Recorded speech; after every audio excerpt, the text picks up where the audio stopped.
শাশুড়ি মায়ের কাছ থেকে আচার দেওয়া শিখেছি। তো চলুন আজকে সেই রেসিপিটাই আপনাদের সাথে শেয়ার করব। আর জলপাইয়ের সিজন কিন্তু চলে যাচ্ছে।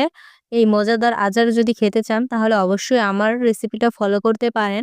যেহেতু বললাম আমার শাশুড়ি মায়ের, তো তাদের হাতের রান্নার কিন্তু কোনো তুলনা হয় না। আমি চেষ্টা করেছি, তবে আলহামদুলিল্লাহ ভালোই হয়েছিল। জলপাইগুলো সেদ্ধ করতে দেখাতে পারিনি। সেদ্ধ করে রেখে দিয়েছিলাম। তারপর একটু গ্লাস দিয়ে এভাবে একটু নরম করে নিয়ে ১ম এ আমি কড়াইয়ে কিন্তু পরিমাণ মতো সরিষার তেল দিয়ে এখানে আদা রসুন বাটা দিয়ে দিয়েছিলাম। ওটা ভালো করে ভেজে নিয়ে সেখানে সরিষা বাটা, একটু ভেজে লবণ, হলুদ, ধনিয়া, মরিচ, জিরা গুঁড়া সবকিছু দিয়ে খুব ভালো করে একটু নেড়েচেড়ে কষিয়ে নিব। তারপর এখানে আমি ওই যে চটকে রাখা জলপাইগুলো দিয়ে দিব। দিয়ে ভালো করে মসলার সাথে মিশিয়ে পরিমাণ মতো চিনি দিয়ে দিব। এটা কিন্তু আমি টক মিষ্টি আচার বানাচ্ছি। আর আমার জলপাইগুলো একটু আধা ভাঙ্গা থাকবে। আমি একবারে পুরো গালিয়ে ফেলবো না, কারণ আমার একদম পুরো গলানোটা ভালো লাগে না তাই।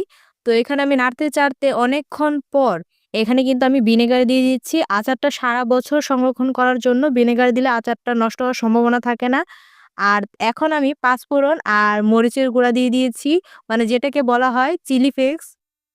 তো ভালো মতো নেড়েচেড়ে এভাবে যখন ভাজা হয়ে যাবে তখন কিন্তু আচারটা কমপ্লিট হয়ে যাবে। একদম ঠান্ডা হওয়ার পর পরিষ্কার একটা কাঁচের জারে আমি এভাবে ভরে রাখবো। আর ২-৩ দিন রোদ দিলে আচারটা সারা